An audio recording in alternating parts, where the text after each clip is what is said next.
everyone, and welcome back to the Rotten Tomatoes is Wrong show. Jacqueline Coley is here with me. I'm Mark Ellis. And Jacqueline, I kick it over to you with a simple phrase, and I think you know where I'm going with this.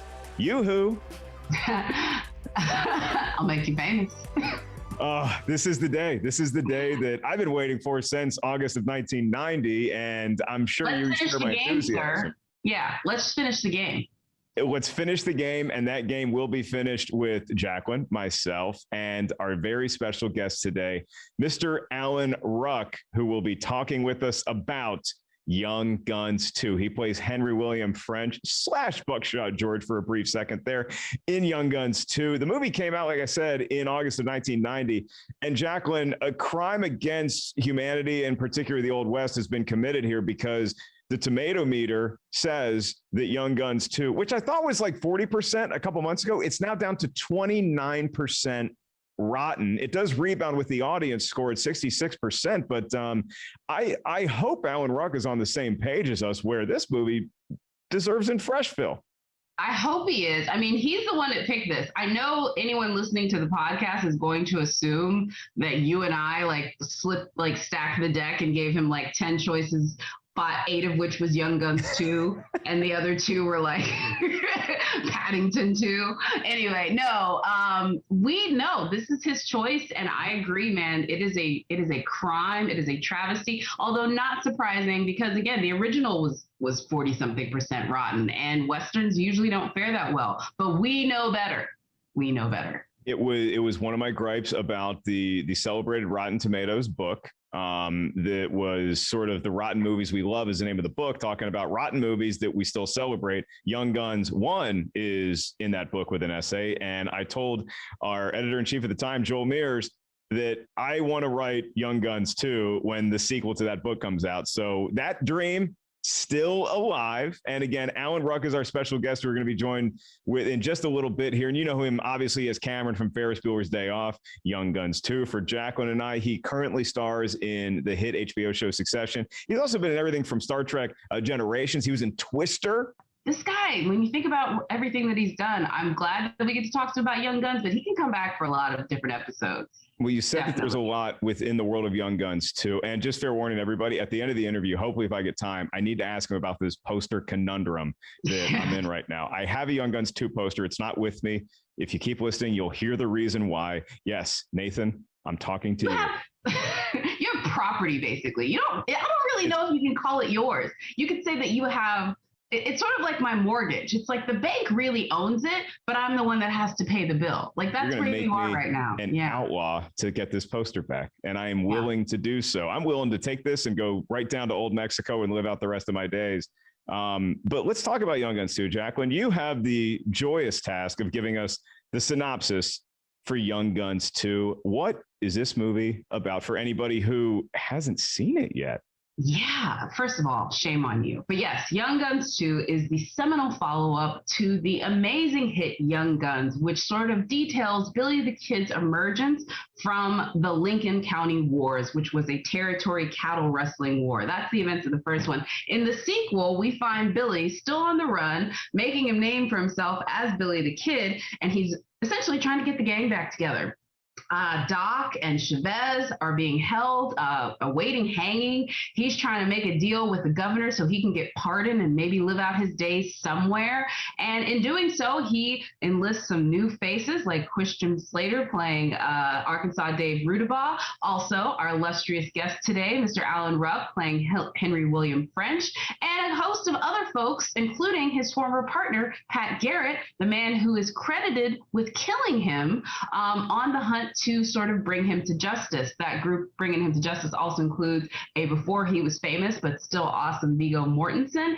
And all of this is framed under the guise of Brushy Bill Roberts, who in 1940-something, 50-something, said that he was Billy the Kid and tried to get credit for that. And sort of the story kicks off with him telling the story of Young Guns 2 as a very old man. And we sort of follow their adventures to try and find the Mexican Blackbird and make their way into Mexico.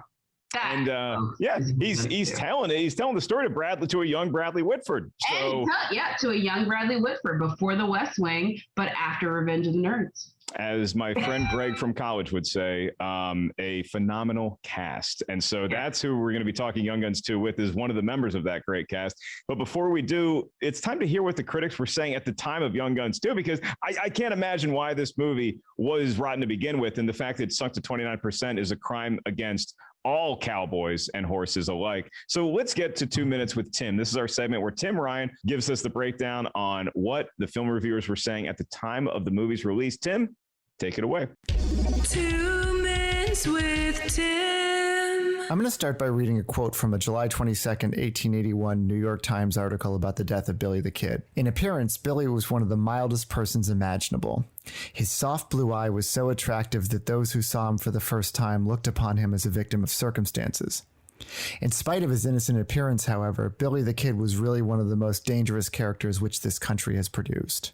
Henry McCarty, a.k.a. William H. Bonney, a.k.a. Billy the Kid, was dead by 21, but as the aforementioned article indicates, the mass media treated him like a pop idol, and by the time of his death, his exploits had already been elevated into the realm of myth. A lot of critics chuckled about the fresh-faced cast and the flashy MTV style of the Young Guns movies, but in retrospect, that actually seems like one of the most realistic things about them. But at a time when the general consensus was that the Western as a genre was dying, and with decades of Billy the Kid movies to reckon with, including Arthur Penn's The Left-Handed Gun starring Paul Newman, or Sam Peckinpah's Pat Garrett and Billy the Kid, critics found Young Guns 2 lacked the grit and gravitas of the great Westerns of the past. Young Guns 2 is rotten at 29% on the Tomatometer with 24 reviews, though it does have a 66% audience score. And just for comparison, the original Young Guns is rotten at 41%. So what did the critics have to say? In a rotten review, Janet Maslin of the New York Times wrote that, as played by Emilio Estevez, Billy tends to giggle at tense moments and, during important ones, to mumble. The other members of the Lincoln County Regulators, Billy's gang, share a similar boyishness that's geared far more carefully to the taste of today's teenage audiences than to the folklore of the Old West. However, in a fresh review, Michael Wilmington of the Los Angeles Times wrote, full of sound, gunfire, fury, and scorchingly beautiful landscapes, Young Guns 2 generates more sheer visual excitement than any Western since Peckinpah and Leone were in their late 70s prime. So that's Young Guns 2. Let's kick it back to Jacqueline and Mark, who, at various points, have individually been described as devils on the run, six-gun lovers, and candles in the wind. Yeah. Back to you, folks. Yeah. Jacqueline, just a note to every critic in 1990. Not every cowboy in the Old West needs to be played by old John Wayne or ancient Clint Eastwood, okay? So the movie's called Young Guns. Were you expecting to see your dad as Billy the Kid? I mean, also, the biggest parts of Billy the Kid's exploits were when he was kind of a teenager. Yes. Like, legit, man. Like, he died at 21, do you think? And also, too, I think people forget, man, at 16, you were damn near ready to marry back then, you know? Like, this was not the same timeline here. It's a short life when you lived in the Old West. You lived and died by the sword or gun, as the case may be. And so now I'm fired up. I'm ready to get rolling. Let's talk about this movie. Let's talk about Succession. Let's see who should be the rightful owner of my Young Guns 2 poster. And let's bring in Mr. Alan Ruck. And as promised here on the show, we have an actor who's been part of our lives on stage and screen for decades. You probably remember him as Cameron from Ferris Bueller's Day Off, right through his current run as Connor Roy on Succession, which is now in its third season on HBO. You can catch it airing on Sunday nights. But the reason why we bring him here today, we wanted to have him on as a guest anyway. But the fact that Alan Ruck chose Young Guns 2 as his movie. Alan, it's such a pleasure to have you on the show. Can you confirm that there was no arm twisting from either Jacqueline or myself, who are huge Young Guns 2 fans, that this is actually the movie you wanted to talk about? Right. Well, I said I really don't know what to talk about, and then a list was supplied, and a movie that I happened to be in was on it, and I'm like, well, I can talk about that. I know something about that one. Yeah. Okay, well, good. That's fair enough, because Jacqueline and I have been shouting from the rooftops, on podcasts, on stage, wherever we can, about the praises of Young Guns 2. And so you play Hendry William French in the movie. And before we get into the specifics, your experience, talking about our favorite scenes, just as simply as you can possibly say here, is Rotten Tomatoes wrong about Young Guns 2? Because it currently is 29% rotten on the Tomatometer. The stink factor has set in. It's like is set in. Yeah, I do disagree with that. I mean, everybody's is entitled to their opinion. There's a couple things about the movie that I would have done differently had I produced it or directed it, but not actually directed it, had I produced it.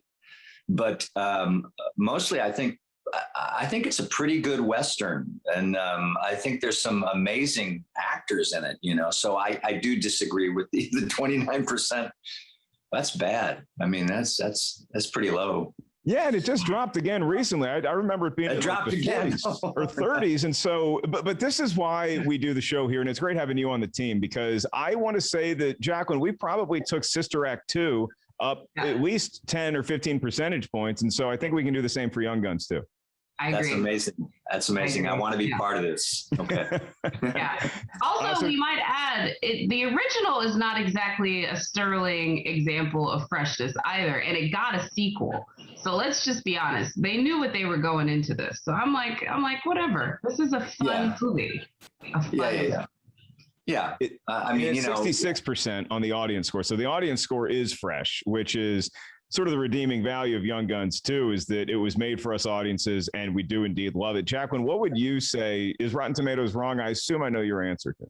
Definitely wrong. I mean, honestly, yeah, we follow that guy, Billy the Kid, but let's be honest, when the real protagonist, Mr. French, comes up is when the movie really kicks into high gear. No, it's a great film. I love Lou Diamond Phillips. He's actually from my hometown of Corpus Christi. I love the score by Alan Silvestri, also the songs by John Bon Jovi. And it's just a really fun Western with all of the fun Western elements. And, Kiefer Sutherland is Doc. I don't know how people can't have fun with these characters. And in some ways, although it's very different than the original, it's like even more enjoyable. You get some Bradley Whitford in the opening. I mean, how can you go wrong with this? I don't know how people couldn't love it. Well, I'm glad to hear that. That's nice. Thank you. Yeah, it's so legit. Like, me and Mark, we're not joking, talk about this movie all the time. I've interviewed Alan Silvestri, and people want to talk to him about Back to the Future and Forrest Gump. I'm like, let's talk about Young Guns too. The score is amazing, as is the soundtrack. And so when we come to Alan Ruck's participation in Young Guns 2 as Hendry William French, or for about 5 seconds, Buckshot George, your experience and your filming of the movie, I was reading that you showed up a couple weeks early on set just so you could kind of get the feel of riding a horse and using weapons on a horse and all that stuff. And you were working with like real wranglers and ranch hands. Did you feel like Billy Crystal in City Slickers when you're just meeting these people for the first time? That feeling has not really left me. I went north of Los Angeles here to the ranch of this fellow named Jack Lilly, who's an old-time cowboy actor, stuntman, wrangler. And I took some riding lessons up there. And because Jeff Murphy, the director, I went in and in the British fashion, he didn't make me audition. He just interviewed me, So I sat down, I talked with this guy, and then they offered me this part. So the whole thing was painless. And then I said, but you should know that I haven't ridden a horse since I was 10 years old. And then it was only for about 5 minutes. And he said, don't worry, there's a guy we're going to send you to, and you'll take lessons. I got dumped really hard twice in that movie. There's this one horse that later dumped and dragged Lou broke his arm, Lou Diamond Phillips. And the horse was described by the cowboys as being a rank prick. I don't know what we can say, but we were just rehearsing, and apparently there's something wrong with the bit in the horse's mouth. It had a little sharp edge or something. And so I tried to rein him back, and he started bucking. Started bucking like this. And I was scared out of my mind. And I heard Lou yelling like, "Ride him, Alan!" And then I hit the ground really hard. And one of the cowboys, a guy named Daniel Lee Spathy, I don't think he's on the planet anymore, but he said, if you lasted 2 more seconds, you would have made the rodeo. Wow. But I think I lasted for a whole 4 seconds before the horse got me off his back. So that was, there were many visits to the chiropractor after that movie. Wow. Yeah. What you did for your craft, sir. We appreciate it. We really do. Yeah. Well, I'm glad. Well, it's not all, sunglasses. Well, I have a question too about it, because since you can give us a bit of the behind the scenes, was there anyone who was particularly great at the horse work on the team? Do you remember? Yeah. I mean, this is the first time I met Vigo, and this was before Vigo became a big star. Yeah. And he and this cowboy, Daniel Lee, and we sort of became the three-headed monster. We just kind of hung out together for a while in old Tucson. Vigo would go on his off days, on his free days, he would go over to the ranch right outside of town, right outside of Tucson, where they kept, I don't know how many horses there were, but there had to be 40 or 50 horses. And he would go in and he would feed them. He would break up the hay and he would feed them by hand. And then he would find something to step up on, and he would get up on them bareback and hold on to their mane, and he would ride them around bareback, just gently around the pen. So he was like the horse whisperer of all of us. He really was. Awesome. He was really tuned in to those horses. It's you can see the authenticity and the care that the performers like yourself put into, really wanting to do a lot of the own stunts and riding the horses and working with all the weapons and stuff. And then you cut to the first time you actually saw the movie. I assume it was at a premiere situation of some sort. When you see the finished product, did you have any visceral reaction right away to what you were watching?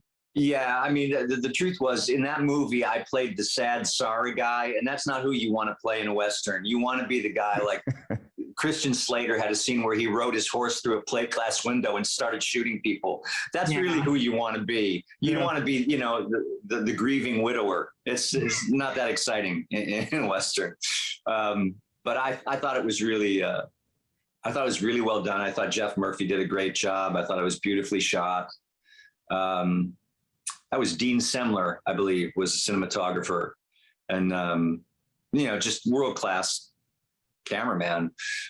So I thought it was a big, beautiful movie, Jacqueline, when did you first see Young Guns 2? Because I'm a little older than you, so you probably missed it in the theaters, right?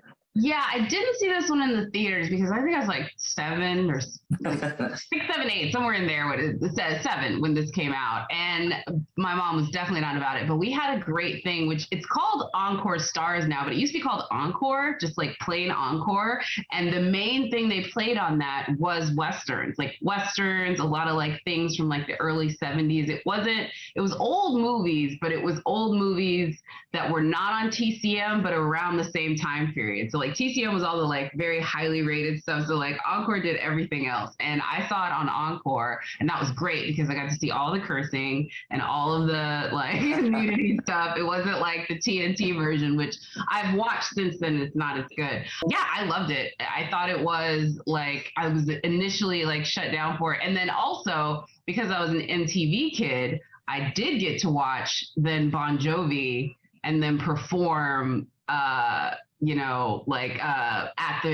the awards when he was like nominated for Best Music Song. Yeah, Blaze of Glory, that video was everywhere. And so just quick, boring story that actually leads into our memorable scenes from the movie is I remember seeing the movie, and it was one of the first theater experiences I had, just me and my older sister going to the movies by ourselves, my mom dropping us off, watching Young Guns 2. And the reason we were so excited is 6 months earlier, we were seeing another movie in the theater. It might have been Batman 1980. I can't remember what it was, but there were 2 trailers that I distinctly remember. One was for The Exorcist 3, because I had just gotten over how scared The Exorcist made me when I had initially seen it.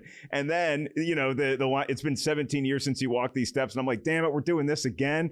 And then the next trailer that came on was this movie franchise. I'd never heard of the first Young Guns. And we see all these sweeping Western shots. And then the end of the trailer was Billy the Kid, Emilio Estevez, pulling his gun and saying, "Yoo-hoo, I'll make you famous." And that stuck with me. And my sister and I left whatever movie we were watching afterwards saying, we need to immediately bookmark when that movie comes in the theaters, just because that line alone was so important to me and my entire life since then. just the way, just the cockiness with which he delivers it, how it's clever trash talk that probably wouldn't get a flag thrown on in the NFL, but you're still letting your opponent know I'm better at this than you. And that is one of my favorite scenes, but it's also not just because of how cool and cowboy Billy the Kid is. It's also because in a similar scene where Alan Ruck's character, Hendry William French, is standing up to John Chisholm, the man who stole your farm, because you can say that you're sort of the sad sack of the movie, but when push comes to shove and your back's against the wall, you will stand up for yourself. So that scene was it was such a great part of a great movie. Yeah. Well, I'm glad. We had such wonderful people on that movie. I mean, James Coburn.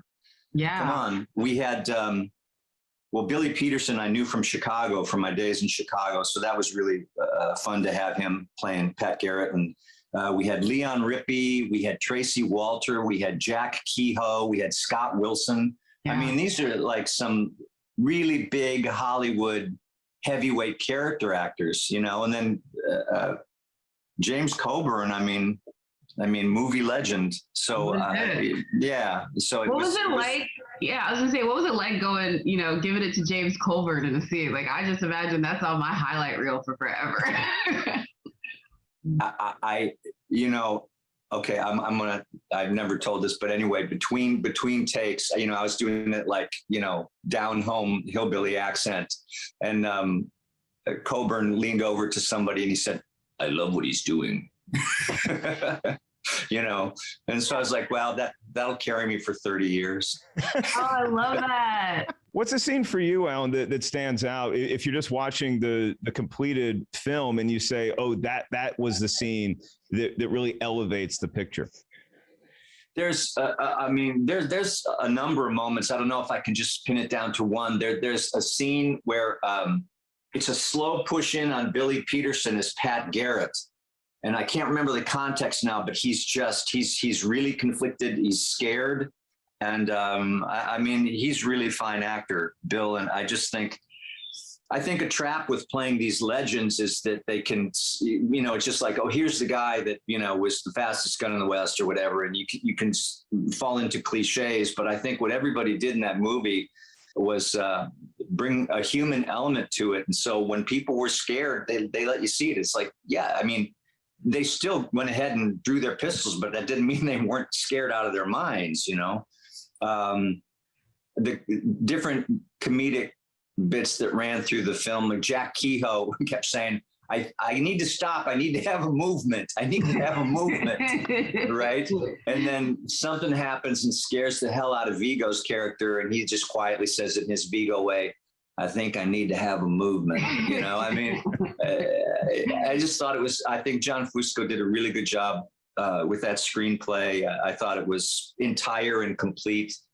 And I just had a ball. I got beat up a lot, but with the horse thing, but I was thrilled to be part of a Western. I think maybe I have one more in me. I just have to go to the gym and I have to get my legs really strong, so I can do it. But I think I'd like to do one more Western before it's all over. It's all about the squats, man. You get the quads and the hams loose and ready to ride. Get those abductors and adductors down there, ready to ride a horse one more time. And Jacqueline, it's funny Alan brings up that scene because the juxtaposition of Pat Garrett's character, played by William Peterson, who everybody loves from CSI, and every time CSI's on, I'm like, that's Pat Garrett. It's like we see him when he's offered the money, because he starts out friends with Billy the Kid, and then he gets offered all this money that he'll never have to be a ranch hand again, and we see him still with the mutton chops, and he's kind of mulling this deal over. And then the next time we see him, he's like the Man in Black, and he's just got all this new clothes, and he's doing the pistol, and he's like ready to go get Billy the Kid. It's another great scene in the movie. What's Jacqueline Coley's scene that you point to and you say, that's why I love this movie? There's a lot. Everything that Lou Diamond Phillips does in that movie, like when he does the moment when him and Doc get thrown into the pit, and he's just like going through, it's like the spirit horse will come to you if you reach the other side. Doc's like, I don't want to reach the other side. He's like, me neither. Like, I love that joke. I thought that was such a great joke. I also loved when Billy shoots the deputy from the window, and he's just like, best buck 85 for spent, and I love that. Poor Bob. There's so many, and I guess I'm like leaning in on the comedic moments of it, but you know, even the more, I would say, less comedic, but I think interesting. What's her name? And I'll need to look up her name right quick. But when she rides out of town, Jenny Knight.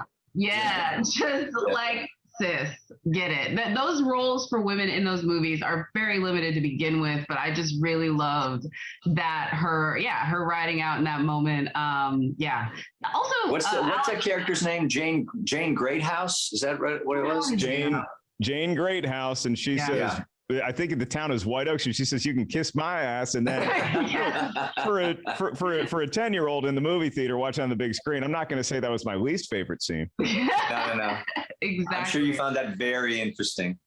Yeah. Yeah. And I was going to say, Alan, if you do know the Western, please do. We just had an episode where we talked to Tim Blake Nelson, and he is the lead in Old Henry, where he plays like legit, like a very sort of John Wick type character where you don't know this person's skills until it's too late type thing. Right, so I could totally see you playing into that universe, sir. You know what I'm saying? Like, that is literally in your wheelhouse. That kind of like, you don't know what I come to bring to the table. I like that though. That's what I like about Westerns. Everyone's got a backstory, it seems like, before we get to the film.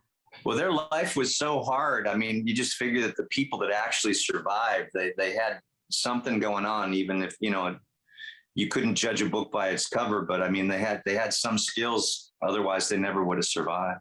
And you get to see more of that life, I feel like, in Young Guns too, because I'm a fan of the first one, but Emilio Estevez has a quote that I think is very accurate, where talking about the first Young Guns, he says it was like the first heavy metal Western, where it feels like there's a lot of modernisms in the Old West in that movie, and we're really just looking at these characters getting together. But Young Guns 2 feels more like a Sergio Leone movie, because we get some of those huge sweeping shots with the epic Alan Silvestri score, and you just feel like you get to know what it actually feels like to live and die in the Old West. And that's sort of the fallout of that movie. And it's something that I always am hesitant when I put the movie on, which is probably way too frequently, is towards the end, you know, we're saying goodbye to a lot of these characters. At least we think, because we lose Doc, we lose Arkansas Dave goes to Mexico, and it doesn't end up well for him. No. But Hendry William French makes it.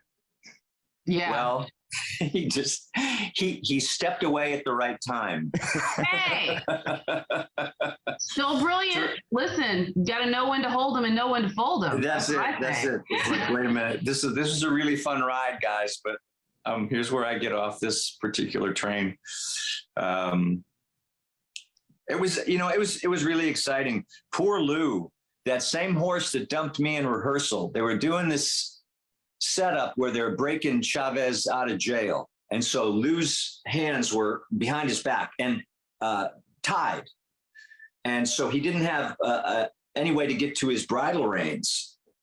And one of the wranglers, Steve Hanna, said, get some fishing wire and some fishing line and hook him up to the reins so I can hold the reins off camera. And they didn't really know how crazy this horse was, because they were shooting spark balls. It's like an air gun that shoots a little thing that hits bricks and it makes sparks, so it looks like a bullet, you know. And they were shooting those, and this horse was really twitchy. And so Steve Hanna said, let me hold this horse. They said, no, we can't, because we'll see you in the shot. And sure enough, they shot off a spark ball, and that horse took off. Lou's hands were behind his back.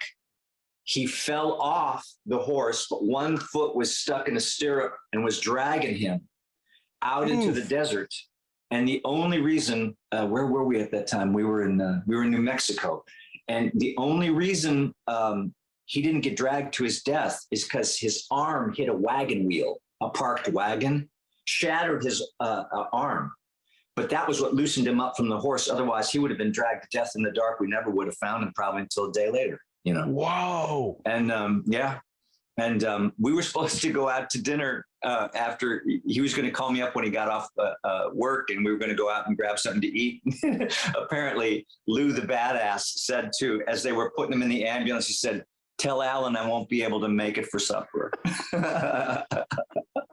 Yo, my respect for Lou Diamond Phillips has just gained exponentially. Yeah, Man, he's a toughie. God.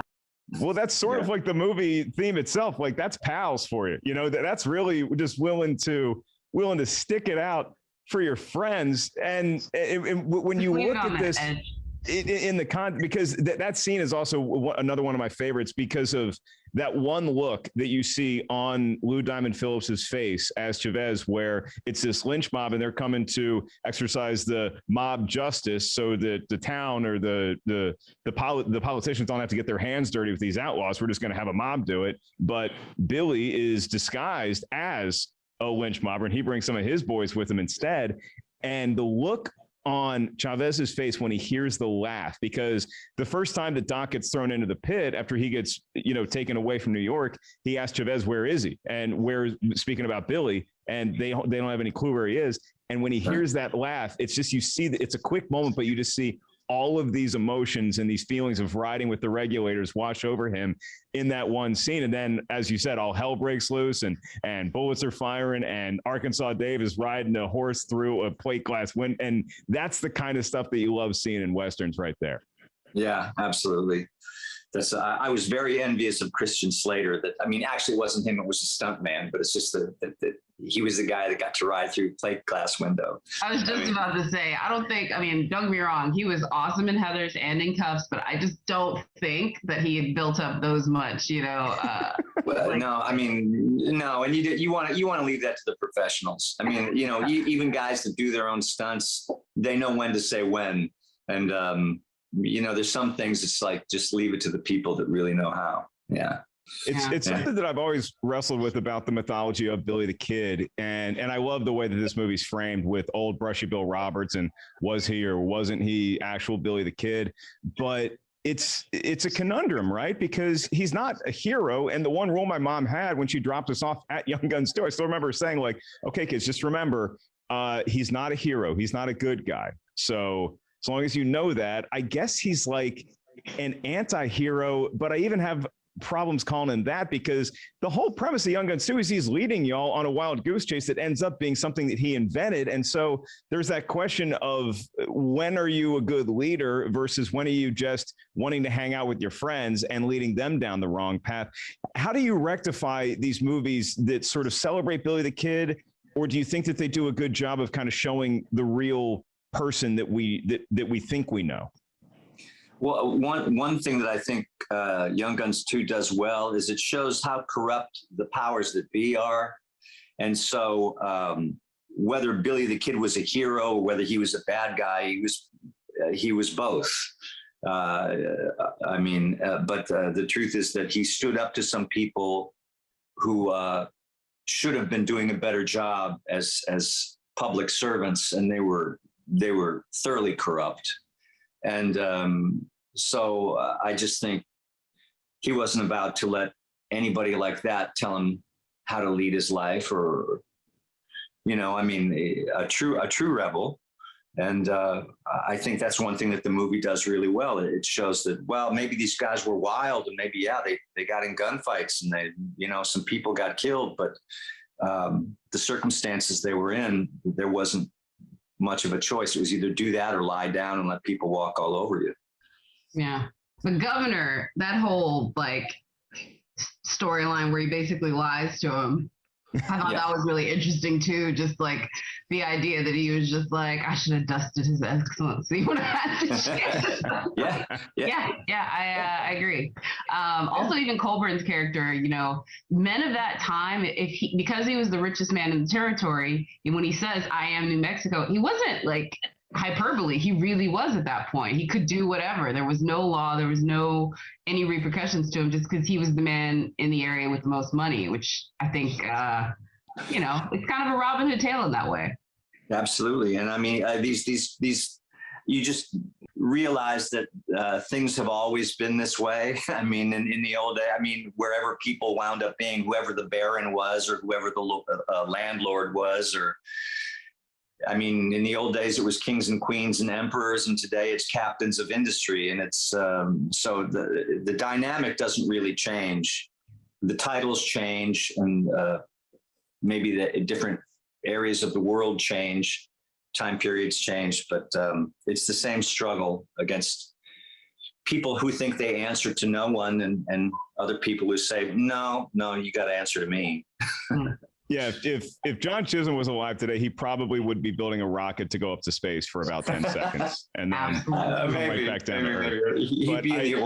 He'd be in the oil business. He would totally be a modern day Rockefeller too. We can't talk about Young Guns 2 without bringing up the legendary soundtrack by John Bon Jovi. And it's such an interesting backstory because I guess him and Emilio had been pals on the first Young Guns, and they really were, they played Wanted Dead or Alive on set a lot just to kind of get in the theme. And they approached Bon Jovi about using that song. And he said, well, yeah, but there's some modern references, so I don't really think it works. Let me try to write something. And then it didn't work out for the original, but it certainly worked out for the sequel. Were you ever on set when John Bon Jovi was hanging around? Because the lore has it that he was kind of scribbling Blaze of Glory and kind of wrote it in a day while he was on set. I don't actually remember. I wasn't in every scene. I didn't work every day, and I don't really remember him being on set, though I know he was there, but I don't remember seeing him on set. I met him sometime later when we were doing press tours and promos and so forth for the movie. That doesn't surprise me at all that he wrote that in a day. I mean, I think when people get inspired, when creativity strikes, it actually usually happens fairly quickly. I know that he's a big Western fan. I know that he was way into cowboy culture, so that doesn't surprise me at all that he dashed that off that quickly. It's just when people have those gifts, they're sort of obsessed and possessed, and it's just, I have to get this out of my head and onto paper. And so I think he's, in his way, he has that same gift that like John Hughes had. John Hughes used to write scripts over a weekend, and because it just was in his head and he had to get it out. So that doesn't surprise me at all about Bon Jovi. Yeah, and wrote a lot of scripts that he didn't even want credit for. He didn't even ask credit for, and just even more of our lives than we know. Yeah, he was playing games, but he just wanted to escape Hollywood, and he did. Yeah. Jacqueline, do you still fire up that Young Guns 2 soundtrack like I do? Absolutely. I fired it up this past weekend. I fired up the score as well, which is also on Spotify. The score is so great. I'm so glad you brought that up too, because it does feel like Ennio Morricone, that opening shot. And we just see all these guys riding towards what is going to be a ruse from Billy and his gang at that time. It's just such a great way to open a Western. Yeah. Yeah, as you said, the man's list of credits is pretty impressive. And so it was, I think the first picture did pretty well at the box office. I mean, enough to merit a sequel. And then I think on the second movie, I think they really did it right. They hired some really big Hollywood star actors to work with us. Jeff Murphy he's gone now, but he was originally from New Zealand, and he just had this sort of wild, I think he made his bones doing music videos and rock and roll footage in New Zealand. And he just had this in his own way, he had a little outlaw feel to him. Yeah. But they just hired some really wonderfully talented people.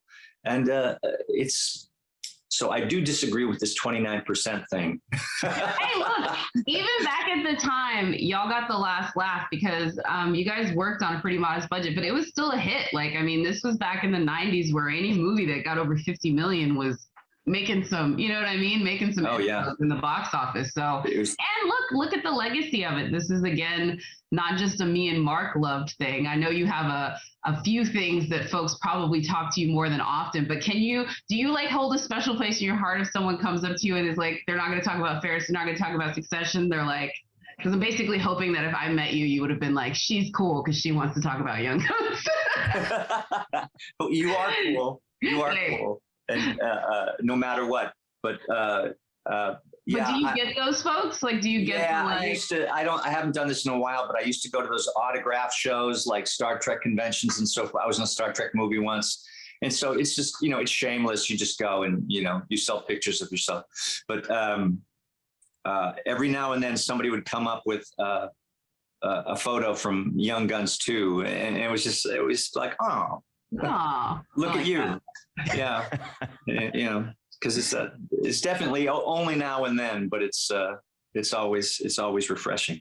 I do have a question about a piece of Young Guns 2 memorabilia that I own, but is not necessarily with me and my person currently. We'll get to that in a minute, but I do want to transition a little bit into your current show, Succession, which is such a monster hit on HBO. And, you know, Jacqueline, I don't know if you look at this the same way, but in the same way that Young Guns 2, there's like a wrestle as to whose gang it is, because Arkansas Dave wants it to be his gang and Billy wants it to be his gang.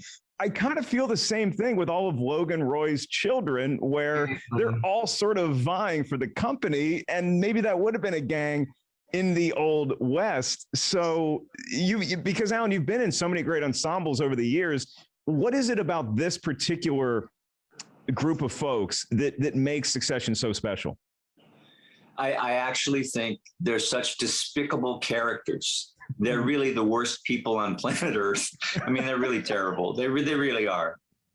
Even my guy, Connor, seems fairly benign. He's a sociopath. You know, he has no idea how the rest of the world works, that people actually have to work for a living and worry about paying their bills and worry about health care and, you know, where the kids are going to go to school. And he doesn't have to worry about any of that stuff.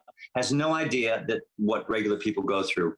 But the people that they've cast in these roles, to a person, are extremely likable, even lovable. Brian Cox, who plays this monster, he's the biggest sweetheart you've ever met in your life. I mean, just full of fun. You know, he's a wonderful guy. All of them, Sarah,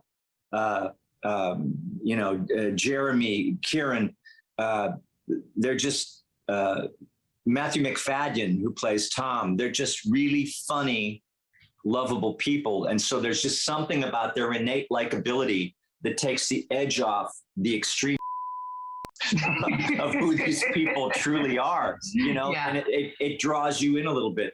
When the show premiered a few years back, a lot of critics were saying, I don't know about the show. There's nobody to root for. And I've never understood that, because, you know, my story is, if we were making a movie about the Nazis, hopefully you wouldn't be rooting for anybody, you know, but it's fascinating to see these people who will basically, they cannibalize each other. You know, I mean, it's like Logan Roy is like Saturn and he will eat his children, you know, so I think it's fun to watch billionaires self-destruct. And I also think that since these people are being played by actors who are innately lovable, that it just somehow draws you in. I agree. I also like just thinking about Succession because, again, not to be like, I feel like all I'm talking about is the music, but the underscore of all of this drama is like, first of all, the writing, which is so smart, but also literally the score by Nick Britell. Like every moment of, I would say, interesting dialogue. You know, so many folks at the end of season 2 were talking about that pull-out shot where Logan sort of gives that half smile after Kendall throws him so far into the bus. I just feel like the height of that was hearing Nick's score underneath it. Is literally the soundtrack of my entire writing life, is everything that Nick Britell writes. But I really love the show, and it starts with that theme song.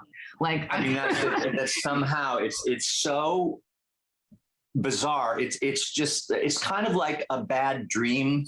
It's like the soundtrack to a bad dream. It's not totally overwhelmingly scary, but it's slightly sinister. Yeah.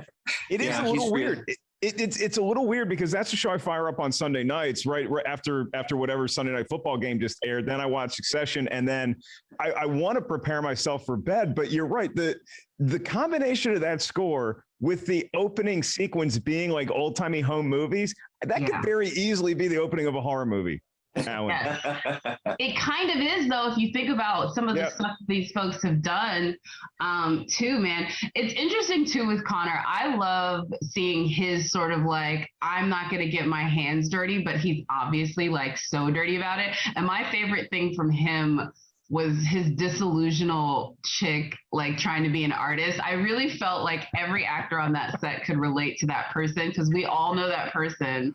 Like, the talent is few, but the finances are large. Let's just put it that way. Yeah. Did you have fun with that one?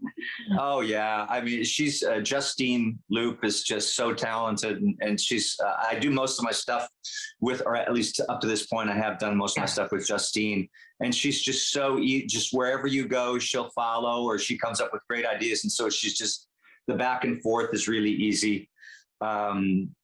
But yeah, that was very funny that this former call girl is now a playwright. But why not? I mean, why not? People reinvent themselves all the time, and so more power to her. And obviously, she had talents that got her there, so more power to her. God gives everybody something, right? Abilities, talents, however you want to frame it. Skill sets. There you go. I was given something, and just kind of bring this interview full circle here. So it's not currently in my possession, but I am the proud owner in name of a framed full-length Young Guns 2 poster that was given to me years ago from one of my pals, Brianne Chandler, Miss Movies. But I brought it to the studio where I was filming a lot at the time, Collider, and I had it framed right next to my desk. And as a joke, one of my other pals, Nathan, took it when I wasn't there, because we're all like, I'm on a text chain with Young Guns 2 fans, and that's all we talk about. And so he took the poster, and then my friend Darina had it for a while, who's been on the show. Ken, Mark, Riley, a number of people have been in ownership of this poster. And so that's why I don't have it here to show off. But in classic Young Guns 2 fashion, from the words of Alan Ruck, Hendry William French himself, who should have the poster? Because it's almost like, if we're talking about outlaws here, the owner, like, I never stole a poster from someone I didn't like, is Nathan's line. So maybe I should never have the poster in my possession again. How do you see this poster conundrum, Alan? I think it's crap. I think it's your poster, and I think they ought to give it up. I'm sorry. I think it was a really good joke, and I think maybe it'll go on a little longer, but at some point that poster needs to come home. It really does. You hear that, boys and girls? Possessive. It's my poster, and I'm putting it up here, and I don't get damn whatever anybody else tells me. I'm putting that Young Guns 2 poster up in my humble abode. Yeah, before you get out of here, though, sir, we definitely want to go ahead, and if you could please give us a movie or TV streaming recommendation, because we like to hear what you're watching. Yeah, sure.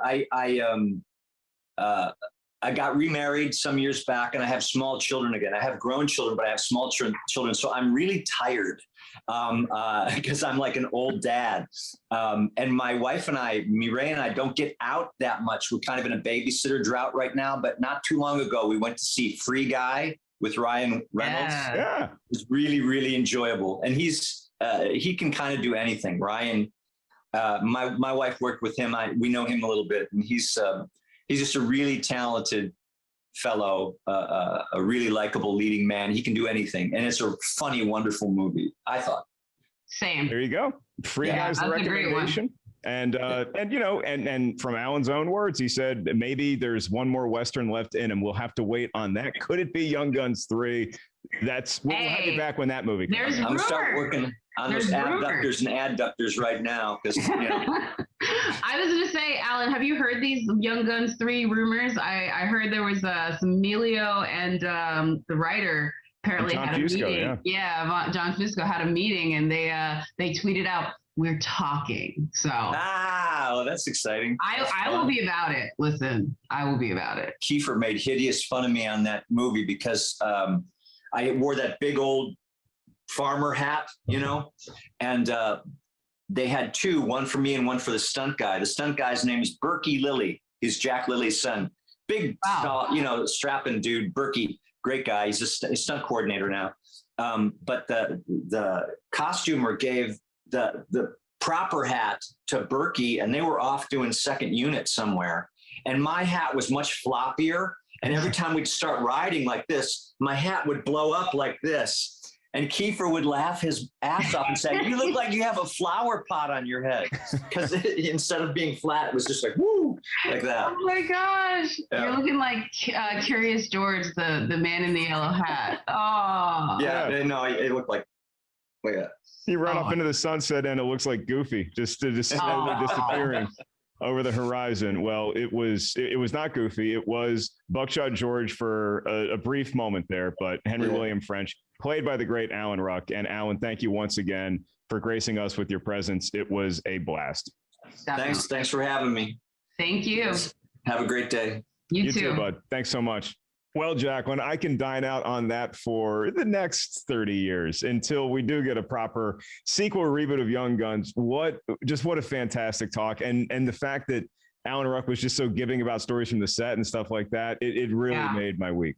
Yeah, I think we got him to talk about stuff he said he never talked about before with Colburn. I honestly, if for folks that are watching this on any of our video formats, both Mark and I were cheesing through this entire video. So I hope you get to enjoy that. And yeah, man, I've enjoyed all of our certified fresh guests. Do not get me wrong, but this one was for the home team, as we like to say. That's right. And we hope to get together at some point soon with Jacqueline, myself, Producer Lucy, Brian Perez, our great engineer, to look at some of the broadcasting options we have. But then I need the whole team to come over to my place and look at where we put my Young Guns 2 poster, because according to Hendry William French himself, that is my poster, it's my property, and it belongs in my apartment. So we'll see if that ever comes to pass. But in the meantime, thank you, everybody, for listening. Jacqueline, we don't have an email today, but our listeners can email us anytime because they are all certified fresh members of our Ketchup crew. The email is rtiswrong@rottentomatoes.com. You got a movie you want us to talk about coming up, let us know, and we'll do our best to get it on the docket. In the meantime, that's Jacqueline Coley. I'm Mark Ellis for the entire team here at Rotten Tomatoes and the great Hendry William French, Alan Ruck. Thanks for listening, and we'll see you soon.